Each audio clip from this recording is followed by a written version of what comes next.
Hi, and welcome to Ones and Tooze, FP's economics podcast. Every week we use data to explain the world.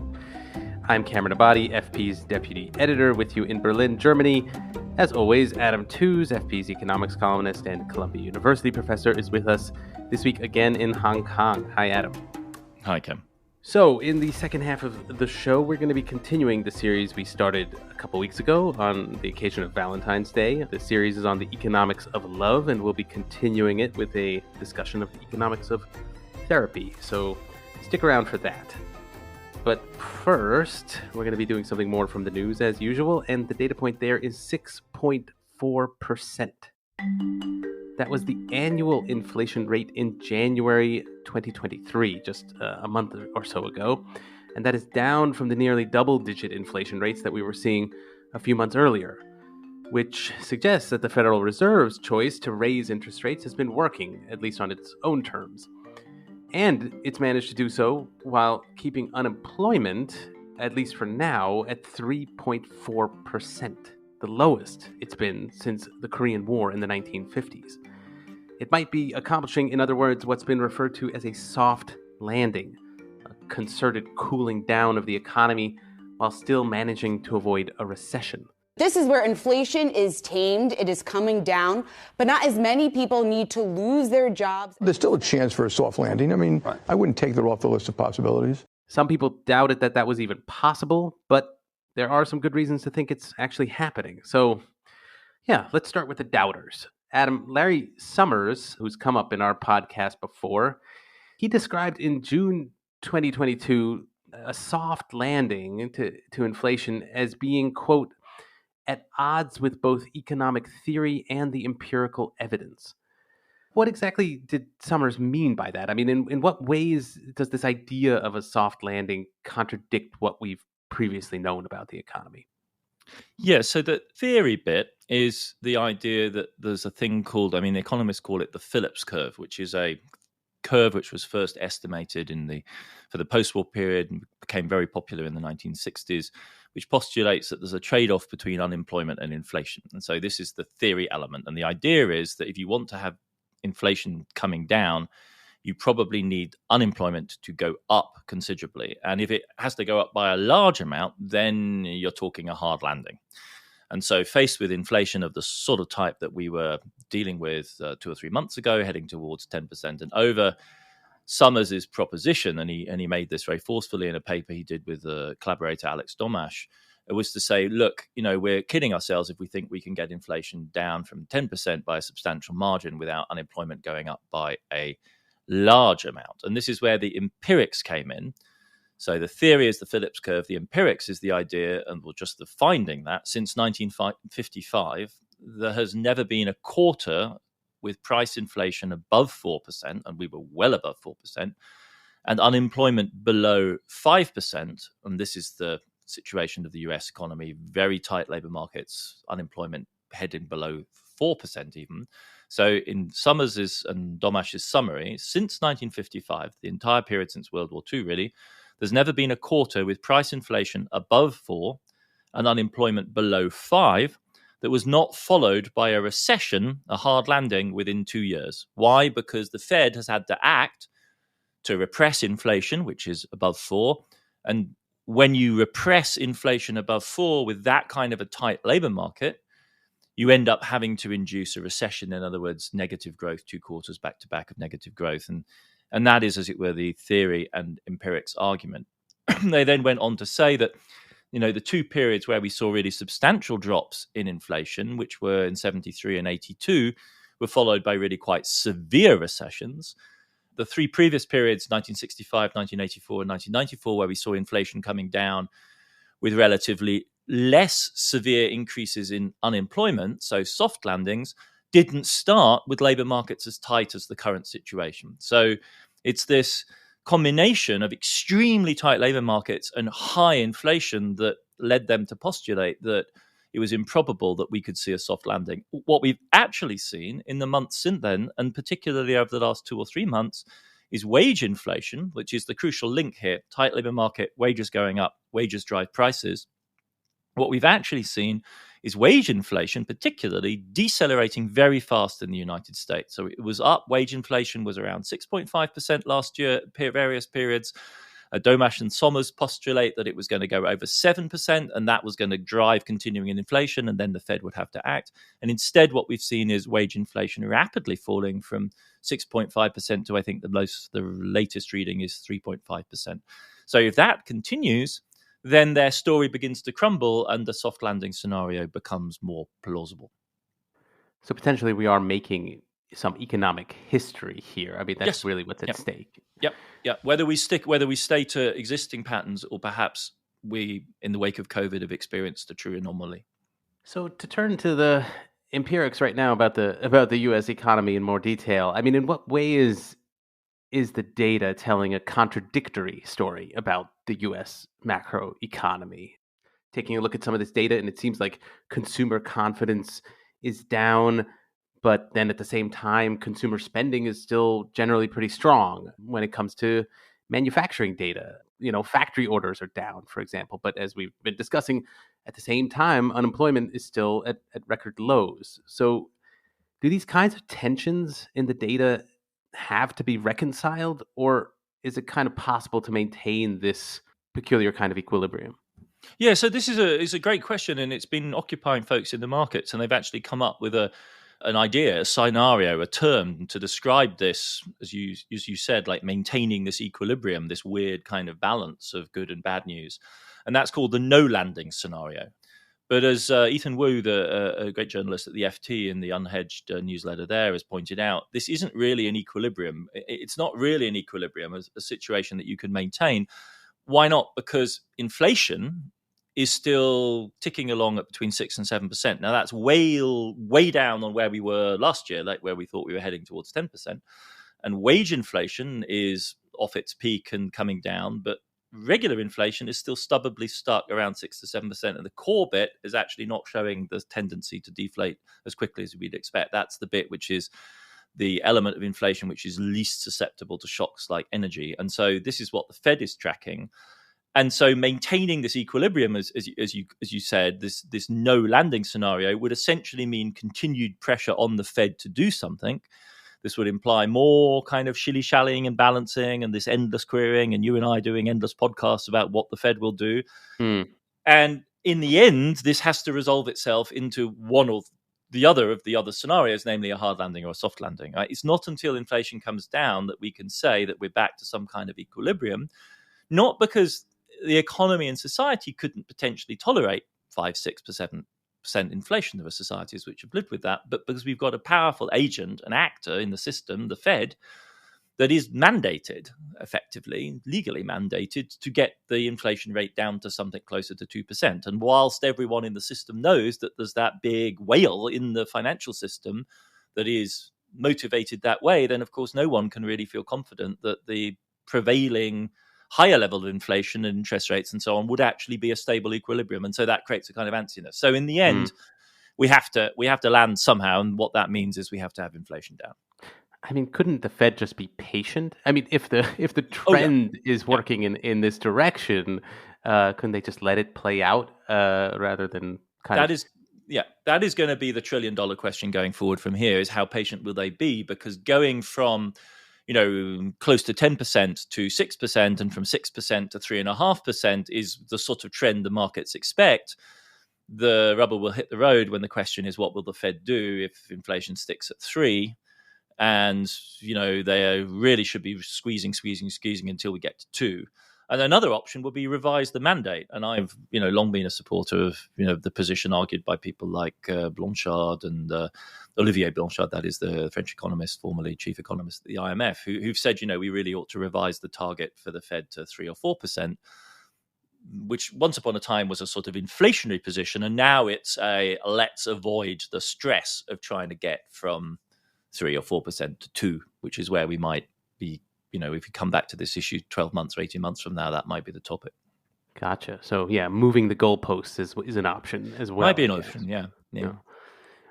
So, I mean, it also struck me that we talk about all these indicators in the aggregate. And I guess I was wondering, when you start looking at it in more detail, what kind of stories gets told? I mean, are there sectors of the U.S. economy aren't really threatening any kind of recession at all, that seem to actually be doing very well. And I guess on the flip side, are there parts of the economy that are really doing really badly already? Yeah, this is a really interesting perspective, and it's really been forced to the center of attention by the inflationary experience this time, because it's still the case that, to a considerable extent, the inflation since COVID has been a sectoral story all along. It's been about particular bottleneck sectors, the famous supply chain issues, that notorious few months where the American market for secondhand cars was driving inflation. So it's been a sectoral story. And so the slowdown is also a sectoral story. And it's very patchy. And that's part of the reason why the Fed's choice is so complicated. It's not just the averages are failing to move, but the averages are made out of components which aren't moving in line with each other. And so on the one hand, you've got bits of the energy sector which are flat out booming. Like there is still a boom dynamic running through the fossil fuel sector from the surprise rebound in oil and gas prices last year. Huge surge in demand for labor in Texas, in the shale oil and gas fields, but also under the impact of the Inflation Reduction Act in the renewables sector, right? The big package that the Biden administration and Congress passed last year with hundreds of billions of dollars in subsidy now pouring into the American renewable energy sector. There's a vast demand there, battery factories being built all over the place. So there's real growth there. And that's in part a construction sector story. And so this is where the story gets really complicated, because it's not just between sectors, but it's even within sectors. The difference, say, between industrial construction, people building plant, and people building houses, because as the mortgage rate has shot up in the US, the housing construction is tumbling right now. And there's a bigger and bigger gap, for instance, between permitted construction, especially for multifamily units, and actual construction taking place, which tells you in this word that the developers are holding back from actually building the housing units because they don't think the demand's going to be there. So even within the construction sector, you can substantially improve your position by moving from building houses to building factories, especially building battery factories. And then a lot of people will have seen the story about the big tech layoffs, the job layoffs, which are a huge news item, maybe one we could come back to. According to Crunchbase, one of the big tech job market platforms, I think 93,000 plus people have already lost their jobs in very high profile companies. And that number appears to be ticking up by the day almost.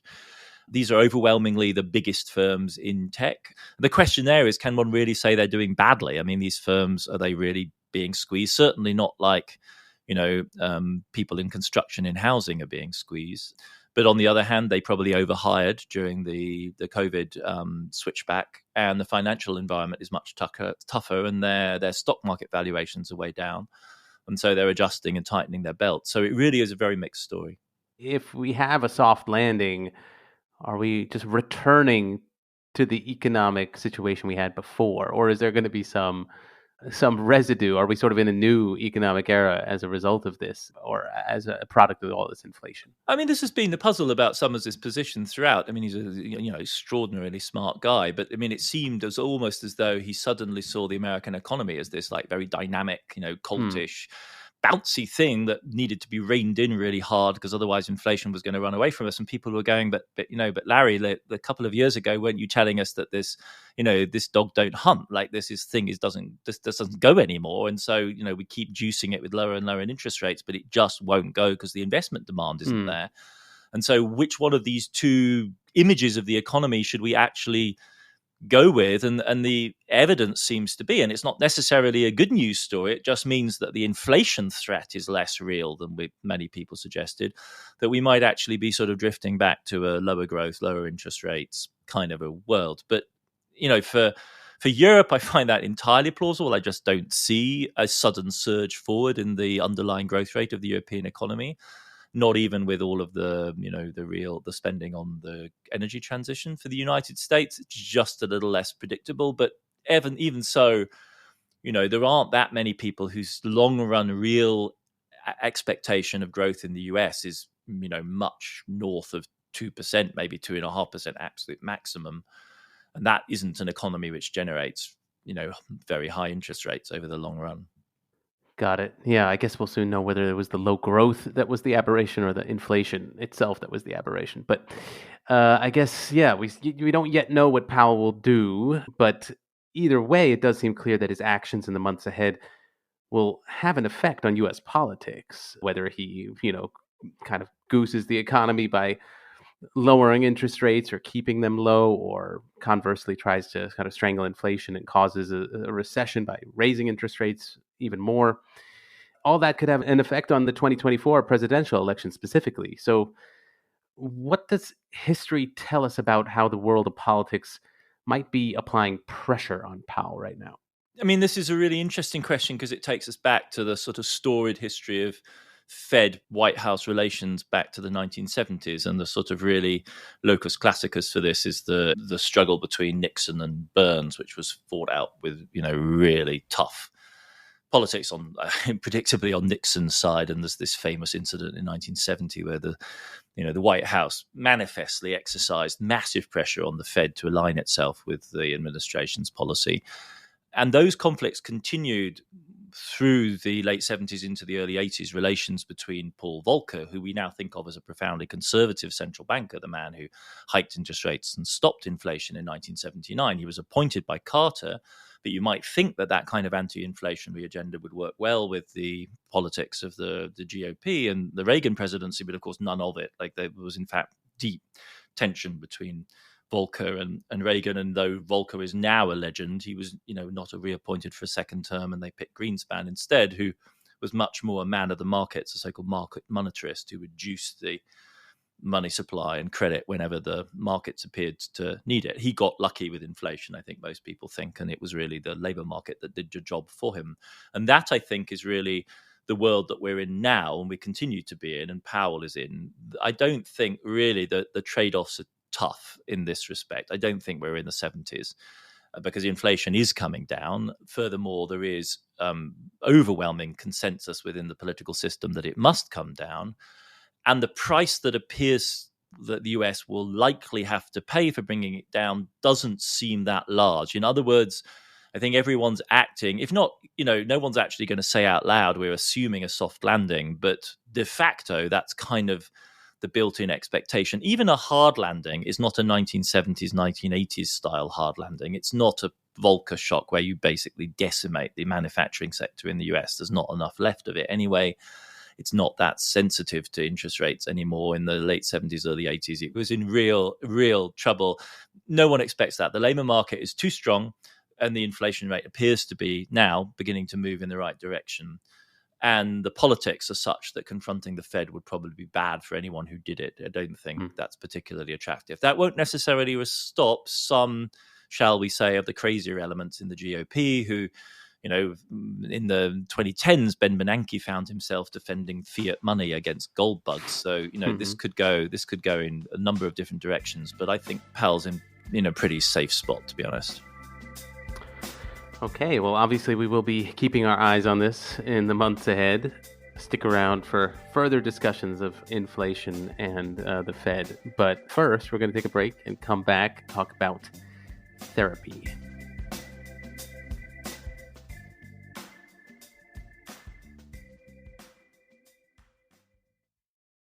Hi, welcome back. The next data point is $147.70. That is the average amount spent each month by Americans on therapy or counseling. If that takes the form of couples therapy, it could run a good deal more than that. Average prices for an hour session of couples therapy can run, depending on where you live, anywhere from $120 to $400. We're now at the fourth entry of our series on the economics of love. We've covered dating, chocolate, and marriage. We'll finish next week with the economics of divorce. But this week we'll do the thing that I guess precedes divorce in some cases, therapy and the economics surrounding that. So Adam, I guess just to start, is there data on the extent to which money is at the center of romantic strife in general? I mean, do macroeconomic conditions in that sense legibly affect marital stability? It's a really interesting question because it operates at two different levels. There's very good evidence that economic, financial, social stress at the level of the individual couple is profoundly destabilizing to couples, right? So unsurprisingly, if terrible things happen, it stresses couples in significant ways. But if you look at the macroeconomic picture, the overall picture, you see the reverse effect. So as unemployment rates go up, divorce rates go down. And so why might this be? And the answer offered by the substantial body of literature that's worked on this is that as the general economic situation becomes more precarious, the risks of divorce rise. And so people are less willing to take the plunge of breaking up a relationship because labor market outcomes are less good, and divorce is extremely expensive and very high risk from the point of view of the socio and economic well-being of a family unit, especially for women. So as women's unemployment rates go up, divorce rates fall precipitously. And in the many divorces, one of the key issues, of course, is the family home. And so, again, divorce rates are highly sensitive to economic conditions because when housing markets turn down, it becomes very unattractive to put your house on the market, which is one of the quite common effects of a divorce. And so people pull back from the edge. So in a sense, what this would predict is economic crisis creating lots of emotional stress and unhappiness, but it doesn't vent itself in the form of divorce. And we can test this in a variety of different ways. So, for instance, after foreclosure, when people lose their homes, divorce rates surge for two reasons, right? The stress is extreme, and on the other hand, you've lost the asset, which would have been one of the reasons that you would stay together. On the other hand, when unemployment rates fall and labor market conditions improve, divorce rates go up. And one of the ways you can test this is to look at places in the US and other societies which have experienced sudden surges in prosperity. And so there's a whole raft of studies on the fracking boom in Texas and divorce rates. So what you see is as the fracking boom takes off, divorce rates surge, marriage rates fall, but what doesn't fall is pregnancy rates. So people continue to have sex, but they don't get married because the economic circumstances offer people the chance, as it were, of economic independence in boom conditions like that. So it's a very interesting case of social psychological impacts being clearly negative on divorce rates because people are much more distressed and unhappy and therefore stress builds up. But on the other hand, the economic and social constraints on the marriage held more marriages in place during harder times. Goodness, wow, okay. Yeah, that would seem to suggest that social conservatives should want sort of difficult economic circumstances in order to keep marriages together, or oh my God. have people marrying to begin with. I mean, we may not like social conservatives, but that's a little extreme over the No, thought. I don't. I think their position tends to be, I think, that more marriages make for happier and more stable societies with better economic growth for everyone. So, okay, but still, there are tensions. I mean, in the coalition of, the coalition of social conservatives and economic liberals, deregulators, maybe there were some tensions there. I don't know. But in any case, I think, the idea that a sort of go-go capitalism that's just, chasing fast economic growth with loose monetary policy might go hand in hand with loose morals is, of course, a well-worn trope. So if some of these economic stresses are channeled into therapy, is there a reason to think that access to couples therapy would improve overall economic outcomes, even say on the level of improved job performance, improved overall health of the people in the couple? And in that respect, is therapy cost effective in that sense? So I looked hard for answers to this question. And I looked in vain at the level of generality that you're asking, like, does couples therapy lead to higher GDP growth, job performance or whatever? I didn't find any substantial evidence on this. It would be fascinating to hear whether some readers know of any.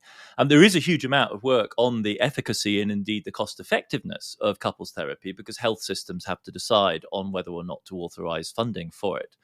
And the overwhelming evidence of empirical studies, such as they are, is that it's a highly effective form of therapy. It is marginally cheaper than individual therapy. And it is cost effective in the strict sense that it reduces the uptake of other health services at such a considerable rate that it pays for itself in a sense, right? So the cost benefit analysis is strongly positive.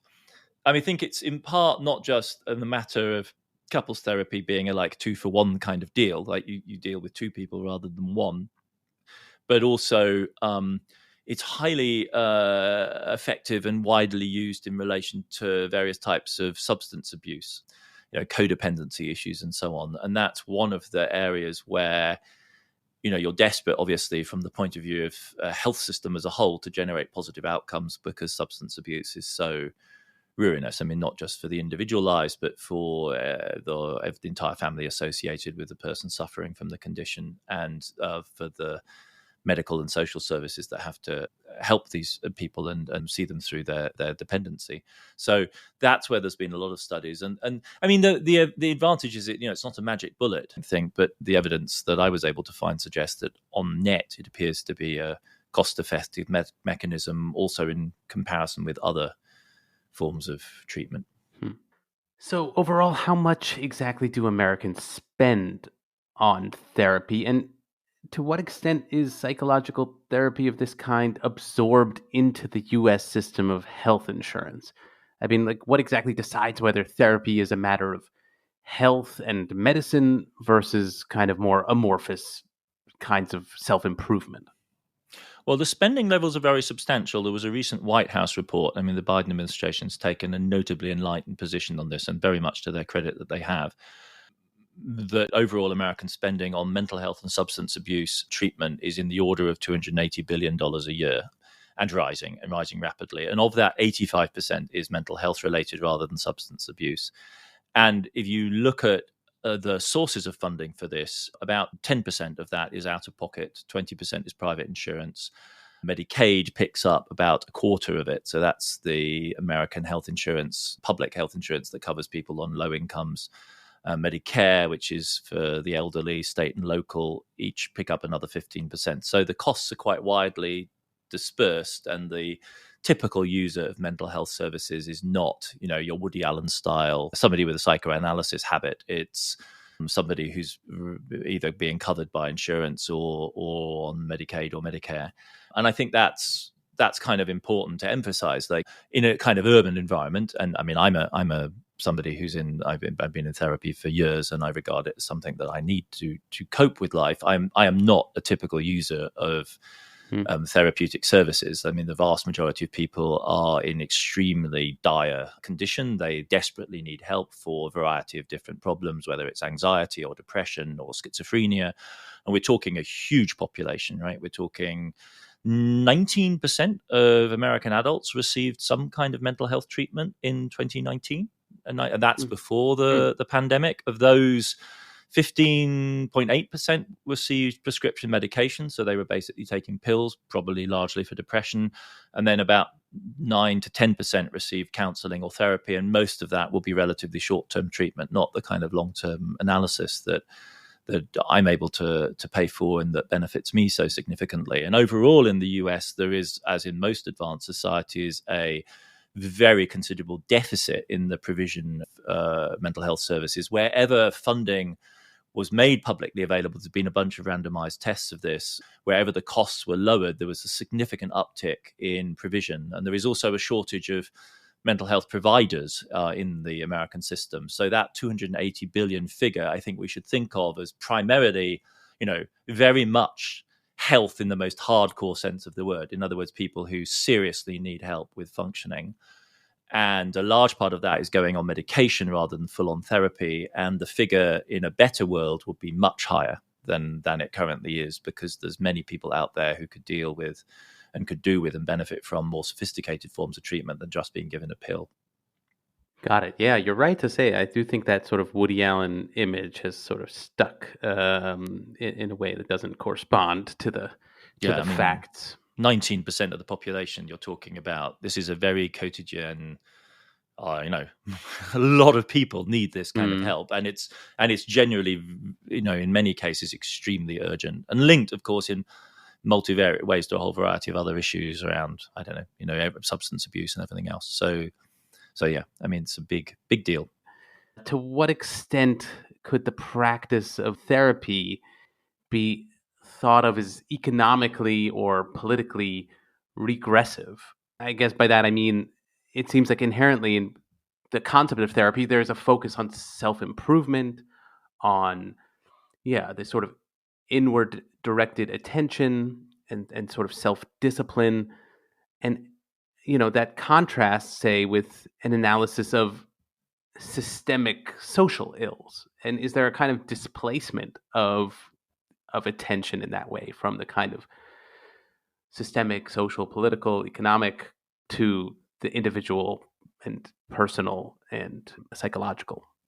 I think it's undeniable that if you are willing to credit the idea that people's psychological difficulties and mental illness is not simply rooted in their internal lives, their particular conditions, their genetics even, but has a social component, then to treat those conditions as individual matters rather than to address the social conditions which help to produce them is by itself, at some level, yes, avoiding a confrontation with those social conditions.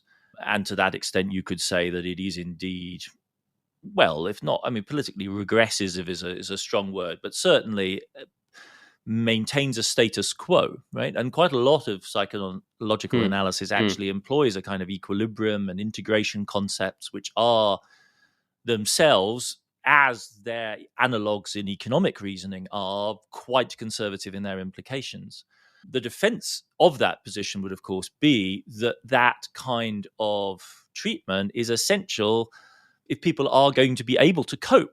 The situation may not be ultimately resolvable at the individual level, and the mental health problems suffered by some of the most disadvantaged people in society, the high incidence of mental illness amongst Black men, for instance, is clearly not simply a matter of their individual psychology, but of the racism they encounter in the society around them. But given the racism of that society, what are you going to do, right? So, of course, you could direct a revolutionary politics against that society. And there have been moments. In fact, in my hometown in Germany, in Heidelberg, in the early 70s, there was a thing called the Socialist Patients Collective, which was one of several efforts in the 60s and 70s to turn psychiatric and mental health treatment to revolutionary purposes. In other words, to say that the mentally ill, to use that category, are almost by definition a dispossessed, exploited, disadvantaged, and therefore also potentially revolutionary group, if not even a class. And so the proper function of therapy ought to be to mobilize them in collective action against the system that makes them ill, in part by rolling with their illness rather than trying to remediate it. It's not a politics that went anywhere. It ended in an armed standoff and the shutting down of the clinic, and it didn't succeed as a politics. So if we are to live in a society which to a considerable extent does make, and it's undeniable, I think, many people ill, we perhaps also need a kind of politics of adaptation and a sort of politics of self-defense. And I think that's a sort of minimal position that is highly defensible, right? That if we recognize that, and part of the process in therapy can, after all, be recognizing the circumstances that are contributing to your distress, that in itself can help, because it can allow you to distinguish between the things which are truly inside you and the things which aren't, and that drawing that boundary more consistently and in a more healthy way is an essential part of many therapeutic practices. And so I think that's really the defense, that barring the possibility of revolutionary transformation, therapy has got to be part of making life bearable for many people. That should not, however, stand in the way clearly of progressive, determined efforts to transform that world, which also acknowledge, and I think it's important to recognize, and I'm personally very open about my own therapy, because it's important to recognize how stigmatized this is, and stigmatizing it, of course, compounds, as it were, the constraints which I think make life so very difficult for many people suffering from severe mental illness. Yeah, certainly don't mean to add any stigma to this topic, but I did find this discussion fascinating, and I think I agree. I think it's something that people don't talk enough about. But in any case, It's We do need literally to- the next thing I'm going to do right now after we sign off from this recording. There you go. Because I'm literally going to go and talk to my therapist. There we go. So, Well, in you can- 120 seconds. There you go. There you go. I'm guessing you won't be relaying any of these questions. You'll have other things to talk about. But in any case, we'll end our conversation here and we'll finish our series on love. This sort of took I think, an interesting detour, but a detour nonetheless into the depths of therapy. But okay, we'll leave it here for now and be back next week. Ones and Tooze is written and edited by me, Cameron Abadi, along with Adam Tooze. It is produced by Laura Rossbrow-Tellem and Rob Sachs. Our social media manager is Claudia Tatey. The executive editor of FP Podcasts is Dan Efron. This show is made possible through the support of foreign policy readers. If you're interested not just in Adam Tooze, but news and analysis from around the world, consider subscribing. Ones and Tooze listeners even get a 15% discount. Just go to foreignpolicy.com/subscribe and use the promo code TOOZE at checkout. That is TOOZE. And listeners, as always, we love hearing your feedback. You can send us voice messages on the Ones and Tooze homepage on foreignpolicy.com, or you can email us, podcasts@foreignpolicy.com, or tweet us. That's @OnesandTwozePod. Thanks very much for listening, and we will see you back in your feed next week.